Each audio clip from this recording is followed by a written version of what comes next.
কিছুক্ষণ আগেই ঘটল ভয়াবহ মর্মান্তিক পথ দুর্ঘটনা। পুণ্য স্নান সেরে ফেরার পথে ভয়াবহ এই দুর্ঘটনায় মৃত্যু ও আহত বহু মানুষ। চলছে জোর কদমে উদ্ধার কাজ।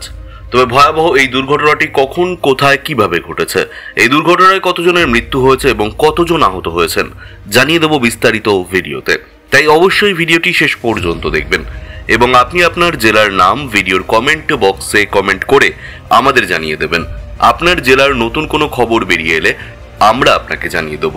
একটা ছোট্ট অনুরোধ আপনার কাছে, ভিডিওটিতে একটি লাইক করবেন এবং আপনি এই চ্যানেলটিতে নতুন হলে চ্যানেলটিকে সাবস্ক্রাইব করে পাশের বেল বাটনটি বাজিয়ে দেবেন পরবর্তী খবরগুলো সবার আগে দেখার জন্য। গঙ্গাসাগর থেকে পুণ্য স্নান সেরে ফেরার পথে মর্মান্তিক পথ দুর্ঘটনায় 2 মহিলা সহ 10 পুণ্যার্থীর মৃত্যু হয়েছে। আহত হয়েছেন প্রায় 35 জন, যাদের মধ্যে কয়েকজন শিশুও রয়েছে।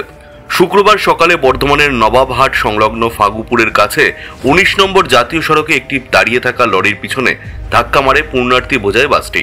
পুলিশ সূত্রে জানা গেছে, মৃত ও আহতরা সকলেই বিহারের বাসিন্দা। চিকিৎসার জন্য তাদের বর্ধমান মেডিকেল কলেজ হাসপাতালে ভর্তি করা হয়েছে। বাসের সামনের অংশ দুমড়ে মুচড়ে যাওয়ায় ঘটনাস্থলেই 10 জনের মৃত্যু হয়েছে। জেলা পুলিশ সুপার অর্ক বন্দ্যোপাধ্যায় জানিয়েছেন, দুর্ঘটনার কারণ খতিয়ে দেখা হচ্ছে এবং মৃতদেহগুলো ময়নাতদন্তের জন্য বিহারে পাঠানোর ব্যবস্থা করা হয়েছে। জানা গিয়েছে, মৃত এবং আহতদের সকলেই বিহারের বাসিন্দা। গঙ্গাসাগরে পুণ্যস্নান সেরে তারা দুর্গাপুরের দিকে ফিরছিলেন। বাসটিতে 5 শিশু সহ মোট 40 জন যাত্রী ছিলেন। দুর্ঘটনার সময় বেশিরভাগ যাত্রী ঘুমিয়েছিলেন। আচমকা বিকট শব্দে এবং তীব্র ঝাঁকুনিতে ঘুম ভাঙে তাদের। পুলিশ সূত্রে খবর, প্রাথমিক তদন্তে অনুমান করা হচ্ছে বাসের চালক সম্ভবত ঘুমিয়ে পড়েছিলেন, যার ফলে তিনি নিয়ন্ত্রণ হারিয়ে ফেলেন। তবে প্রত্যক্ষদর্শীদের দাবি, রাস্তার পাশে দাঁড়িয়ে থাকা লরিটিকে দেখতে না পাওয়ার কারণেই এই দুর্ঘটনা ঘটেছে। দুর্ঘটনার আসল কারণ জানতে সিসিটিভি ফুটেজ খতিয়ে দেখছে পুলিশ।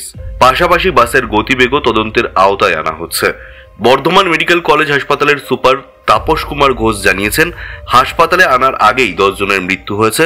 আহত 35 জনকে হাসপাতালে ভর্তি করা হয়েছে, যাদের মধ্যে 5 জনের অবস্থা আশঙ্কাজনক।